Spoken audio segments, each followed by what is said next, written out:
ہم دنیا والوں کو بتاتے ہیں کہ یاد رکھو ہمارا مرنے والا سننے کی بھی صلاحیت رکھتا ہے، سمجھنے کی بھی صلاحیت رکھتا ہے، کیونکہ سنتا سمجھتا وہی ہے جو شہید ہوتا ہے، اور شہید وہی ہوتا ہے جو مات علی حب آل محمد ماتا شہیدہ کا مصداق ہوتا ہے۔ تو یہ جتنے بھی چاہے کرونا کی وجہ سے یا کسی بھی وجہ سے اس دنیا سے گئے ہیں، یہ سب کے سب زندہ ہیں، کیونکہ محبت اہل بیت دل میں رکھتے ہیں۔ ہم ان کی شہادت کو سمجھ نہیں سکتے، جیسے ہم اس شہادت کو نہیں سمجھ سکتے جو تیر و کمان سے یا تلوار سے یا کلاشن سے مار دیا جائے۔ تو بس یہ خوش قسمت ہیں، اور خوش قسمت کیسے نہ ہو کہ جب پہلی رات قبر میں مردہ پہنچتا ہے تو سب سے پہلے زیارت علی ابن ابی طالب سے ہوتی ہے۔ ہمارے دو عالم گزرے ہیں، ایک سید مرتضی اور ایک سید رضی۔ سید رضی وہ عالم ہیں جنہوں نے نہج البلاغہ کو سب سے پہلے ترتیب دیا۔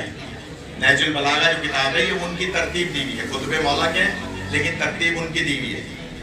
سید رضی یہ دونوں اتنے عظیم بھائی تھے کہ شیخ مفید علیہ رحمہ، شیخ مفید بڑے عالم گزرے ہمارے، انہوں نے خواب میں دیکھا کہ دروازے پر ایک پردے دار خاتون ہے اور انہوں نے دو بچوں کی انگلیاں پکڑی ہوئی ہیں، دو بچوں کی انگلیاں پکڑی ہوئی ہیں، اور فرما رہی ہیں پردے کے عالم میں، اے شیخ مفید میں سیدۃ النساء العالمین ہوں، میں دختر رسول ہوں، اور یہ دونوں میرے بیٹے ہیں۔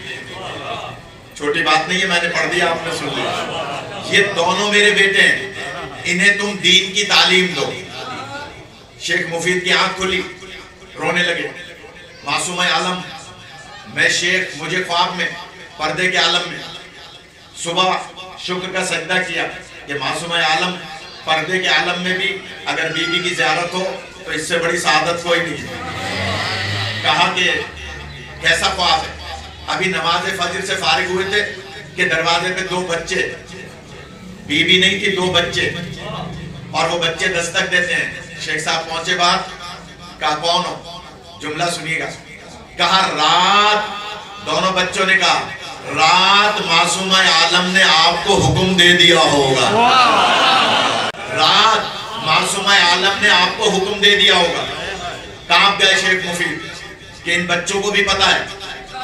کیسے بچے؟ ان بچوں کو بھی پتا ہے، زیادہ پرانی بات نہیں ہے، لہذا شیخ مفید علیہ رحمہ کہتے ہیں کہ ہاں مجھے حکم دیا بی بی نے، کہا کہ بس ہم آپ کے پاس پڑھیں گے۔ دونوں بچے ان کے مدرسے میں داخل ہو گئے۔ جب یہ بچے سید مرتضی اور سید رضی درس میں بیٹھے ہوتے تھے تو شیخ مفید کرسی پہ بیٹھ کے درس نہیں دیتے تھے۔ اگر یہ دونوں شہزادے سامنے درس میں بیٹھے ہوتے، سید سے بی بی نے ان کو بیٹا کہا ہے، لہٰذا کھڑے ہو کر درس دیتے تھے۔ جب یہ دونوں بھائی بڑے ہو گئے، عالم بن گئے، تو علماء کی محفل میں ایک بحث نکلی، اور بحث یہ نکلی کہ یہ جو علماء بیٹھے ہیں ان میں کوئی ایسا ہے کہ جس نے آج تک نماز قضا نہ کی۔ دونوں بھائی کھڑے ہو گئے، تھوڑا سا جاگنا پڑے گا۔ کہا ہمیں یہ دعویٰ ہے کہ ہم نے آج تک نماز قضا نہیں کی۔ پتہ چلا جنہیں بیٹی کہیں، نبی کی بیٹی بیٹے کہیں، وہ نماز کیسے قضا کر سکتے ہیں؟ تو اب جن کو بھی معصوم عالم اپنا محب کہیں، محب سمجھیں، یا اپنی اولاد کہیں، ان کی نماز کم از کم قضا نہیں ہونی چاہیے۔ لہٰذا بی بی نے فرمایا کہ یہ میرے بیٹے ہیں تو نماز قضا نہیں۔ اچھا کوئی ایسا ہے جس کا کبھی روزہ قضا نہ ہوا؟ دونوں بھائی کھڑے ہو گئے کہ ہمیں دعویٰ ہے کہ ہم نے کبھی روزہ بھی قضا نہیں ہوا۔ پھر سوال ہوا کہ اچھا یہ بتائیں کوئی ایسا ہے جس نے کبھی جھوٹ نہ بولا ہو؟ ہمارے ہاں مولوی بھی جھوٹ بولتے ہیں، توریہ کے نام پر، لفظ ہے توریہ، اس کو استعمال کر کے غلط بیانی کرتے ہیں بہت سارے ٹی وی پہ بیٹھ کے منیب الرحمان جیسے، کہ جناب دونوں بھائی کھڑے ہو گئے کہ ہم نے کبھی جھوٹ بھی نہیں بولا۔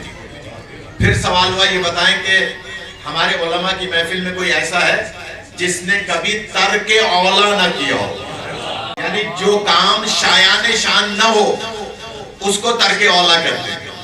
ذرا اندازہ لگائیں، جو کام بندے کے شایان شان نہ ہو اور وہ کر لے اسے ترک اولا کرتے ہیں۔ جب کبھی کوئی اپنی خفت مٹانا چاہتا ہے تو اس خفت میں بڑوں بڑوں کو شامل کر لیا کرتا ہے. اب پتہ چلا جن کے باپ کافر تھے وہ اپنی خفت مٹانے کے لیے ابو طالب کو کافر کہہ دیا.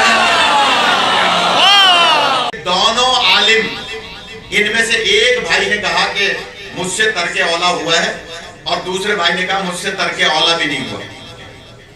جس بھائی سے ترک اولا نہیں ہوا وہ ہیں سید مرتضی.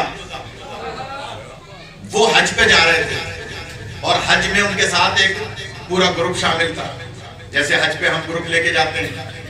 کسی نے بتایا کہ علامہ صاحب ہمارے گروپ میں ایک بچی ہے جس کا چہرہ ہے 70 سالہ ضعیفہ کی طرح، لیکن ہے وہ 17 سال کی. اللہ نے کہا اچھا، یہ میں نے اتنے بڑے واقعات جو سنا ہے اس واقعے کے لیے. علامہ صاحب فرماتے ہیں بلاؤ اس خاتون. اتفاق سے وہ مسئلہ پوچھنے آ گئی حج سے متعلق کوئی. علامہ نے فرمایا کہ سنا ہے کہ تمہارا چہرے پہ کوئی اس طرح کی جھریاں ہیں، نشانات ہیں. اس نے پردہ کیا ہوا تھا. اس نے کہا ہاں علامہ صاحب، ہم دو بہن بھائی تھے اور ہم دونوں اثنا عشری نہیں تھے. ہم دونوں اثنا عشری نہیں تھے، مذہب اہل بیت پہ نہیں تھے. میرا بھائی مر گیا اچانک چھوٹی سی بیماری میں. اس سے مجھے بڑی محبت تھی. میں اپنے بھائی کی محبت کی وجہ سے پہلی رات جب اسے دفن کر کے آ گئے محلے والے تو میں قبرستان گئی. میں نے اپنے بھائی کی قبر کے برابر میں قبر کھودی اور یہ دیکھنے کے لیے کہ میرا بھائی کس حالت میں ہے میں نے اس کی قبر کی طرف سراغ کیا کہ میں دیکھوں کہ کون ہے اور میرا بھائی کس حالت میں ہے، اس کے ساتھ کوئی اور ہے کہ نہیں. میں نے جو دلیل دی تھی ان مرحومین کے لیے وہ جملہ کہہ رہا ہوں. جیسے سراغ کیا تو دیکھا علامہ صاحب میرے بھائی کی قبر تو کشادہ تھی. اثنا عشری نہیں تھے لیکن قبر کشادہ تھی اور سرہانے ایک نورانی کرسی والے بیٹھے تھے. اثنا عشری نہیں ہے لیکن سرہانے کرسی والے بیٹھے اور پیروں کی طرف دو ملائکہ کھڑے اور وہ پوچھ رہے ہیں کہ بتاؤ من ربوں کا، تمہارا رب کون ہے. میرا بھائی بیماری کی حالت میں گیا تھا، جواب نہیں دے پا رہا. نورانی کرسی والے نے کہا کہہ دے اللہ جل جلالہ رب. میرے بھائی نے جواب دے دیا. پھر اس نے سوال کیا فرشتوں نے، میرا بھائی جواب نہیں دے پا رہا تھا. نورانی کرسی والے نے جواب تعلیم کیا، اس نے جواب دے دیا. تیسرا چوتھا، جب 4 سوال ہو گئے تو وہ نورانی کرسی والا جواب دیتا تھا، میرا بھائی جواب دے دیتا تھا.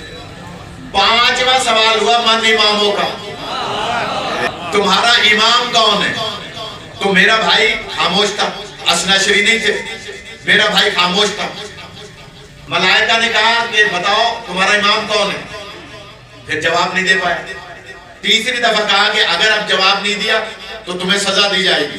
وہ خاموش. کہتی ہے میں نے وہاں سے پکار کے کہا اے میرے بھائی کے محسن، آپ نے میرے بھائی کے 4 سوالات کے جواب دے دیے، اس 5ویں سوال کا بھی جواب دے دیں تاکہ میرے بھائی کی جان چھوٹ جائے.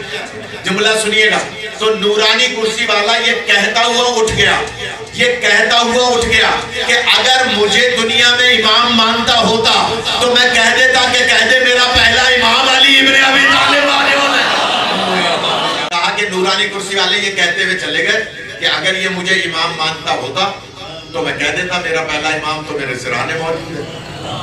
لہذا اس نے کیونکہ مجھے امام دنیا میں نہیں مانا تھا، آگ کے 2 شعلے ان ملائکہ نے میرے بھائی کے منہ پہ مارے. بتا رہی ہے علامہ کو کہ آگ کے 2 شعلے میرے بھائی کے منہ پہ مارے. اتنی زیادہ آگ تھی کہ وہ آگ مجھ تک پہنچی اور میرا چہرہ جھلس گیا اور میں بے ہوش ہو گئی. جب صبح میرے عائزہ اقربا مجھے ڈھونڈتے ہوئے آئے اور قبر میں مجھے گڑھے میں پڑا ہوا دیکھا، مجھے اٹھا کے لے گئے، میرا علاج کرایا. 3 دن کے بعد میں ہوش میں آئی. کہ جب 3 دن کے بعد میں ہوش میں آئی تو میرے سارے خاندان والے دائیں بائیں میرے کھڑے تھے، وہ سب کے سب مجھے دیکھ رہے تھے. جیسے ہی میں ہوش میں آئی تو میں نے پہلا جملہ یہ کہا کہ اگر قبر میں آگ سے بچنا ہے تو دنیا میں علی ولی اللہ پڑھ لو.